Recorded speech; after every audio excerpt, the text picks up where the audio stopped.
안녕하세요. 법률사무소 회원 김보람 변호사입니다. 지난번 강의에서 혼인무효의 개괄적인 부분에 대해서 설명을 드렸는데요. 제기 요건이나 제기할 수 있는 사람이 누구인지 이런 것들을 설명드렸는데, 이번에는 혼인 의사가 없었던 때가 언제인지에 대해서 조금 사례를 구체화해서 설명드리겠습니다.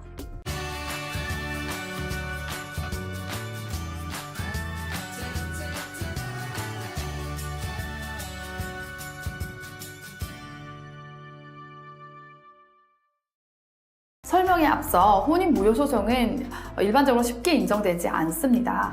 혼인무효가 되면 아예 혼인이 없었던 것과 같은 효과가 있기 때문에 본인의 혼인관계 증명서에 이혼이나 혼인 기록을 남게 하지 않고자 당사자가 합의해서 우리 혼인 의사가 없었던 것처럼 하자라고 해서 쉽게 인정될 수 있는 소송은 아닙니다.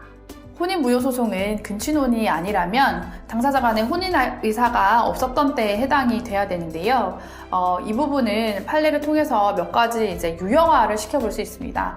다만 이 유형화된 부분은 법에서 정해져 있거나 판례에서 명백하게 유형화시킨 것은 아니고요. 저희 회원에서 무효 사례들을 좀 연구해서 케이스화한 거기 때문에 그 부분은 참고하시면 될 것 같습니다.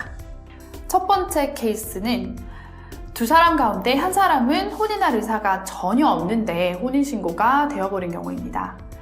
예를 들면 협의혼을 한 이후에 상대방이 다시 일방적으로 혼인신고를 해버린다거나, 혹은 짝사랑하는 관계에서 어떤 서류를 위조하거나 해서 혼인신고를 일방적으로 한 경우가 대표적입니다.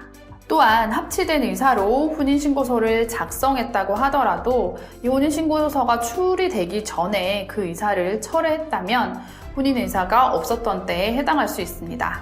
다만 두 사람이 혼인신고 당시에 사실혼 관계에 있었을 때는 법원에서 좀 판결을 달리할 수 있기 때문에 주의하셔야 합니다. 혼인무효가 아니라는 것을 주장하는 측에서는 사실혼 관계에 있었다라는 것을 적극적으로 주장 입증하셔야 할 것이고요. 혼인무효라고 주장하는 측에서는 혼인신고될 당시에는 이미 사실혼 관계가 해소되었다거나 법적으로 혼인신고할 의사는 전혀 없었다라는 부분들을 입증하셔야 합니다. 두 번째 케이스입니다. 상대방의 혼인 의사를 확인할 수 없는 상태에서 혼인신고가 이루어진 경우인데요. 대표적으로 혼수 상태나 또는 내병변 1급 등 어떤 의사표시를 할 수 없는 상태에서 혼인신고가 된 경우를 의미합니다. 이 경우 혼인무효소송은 부부 당사자끼리 문제보다는 유족의 연금 수급건이라던가 상속 시 재산 분할이 이슈가 될 때 상속권자들이 문제 제기를 하는 경우들이 더 많이 있습니다. 당사자 사이에 혼인신고를 하였지만 실제로는 혼인의 의사가 없었던 경우가 세 번째입니다. 그래서 이 세 번째 사례는 보통 국제결혼에서 많이 문제가 되는데요.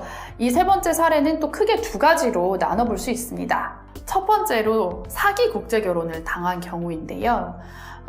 내국인은 혼인 의사를 가지고 외국인과 국제결혼을 했지만 사실은 그 외국인은 국내에 어떤 거주하고 결혼으로 인해서 기하를 한다거나 여러 가지 혜택을 받기 위해서 혼인신고를 한 경우에는 혼인무효에 해당될 수 있습니다. 두 번째는 돈을 벌 목적으로 이장 결혼에 협조를 해준 경우입니다. 앞서 사례는 내국인이 피해자로 되는 경우인데, 그렇지 않고 내국인도 혼인 의사는 없지만 돈을 받고 외국인에게 협조해서 혼인 의사 없이 이혼 신고를 한 경우인데요. 이 경우에는 혼인 자체가 무효라는 점에서는 민사적으로는 동일한 효과이지만 혼인 무효의 경우에 주의하셔야 할 점은 허위로 혼인 신고를 한 경우에는 형사상 범죄가 될 수 있습니다. 공정소송 원법 불실 기재죄로 처벌받을 수가 있고요. 이런 범죄를 통해서 혼인신고를 한 경우에 외국인은 추방 조치까지 이뤄질 수 있습니다. 네 번째로 기타 행정 처리상의 오류로 혼인신고가 잘못된 경우가 있는데요. 예를 들어서 혼인신고 의사를 처리했음에도 불구하고 그 사무를 처리하는 공무원이 실수로 혼인신고를 해버린 경우에는 이런 과정들과 사유를 입증해서 혼인무효를 주장할 수 있습니다. 어떠셨나요? 앞서 말씀드린 것처럼 법원에서는 혼인 의사가 없었다라는 점을 매우 엄격하게 판단을 하고 있는데요.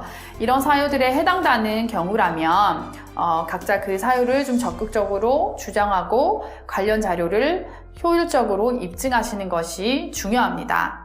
그럼 다음 혼인 무효 소송 마지막 강의에서는 근친혼으로 인해서 혼인이 무효가 되는 경우에 대해서 설명드리겠습니다. 오늘도 강의 시청해주셔서 감사합니다. 김보람 변호사였습니다.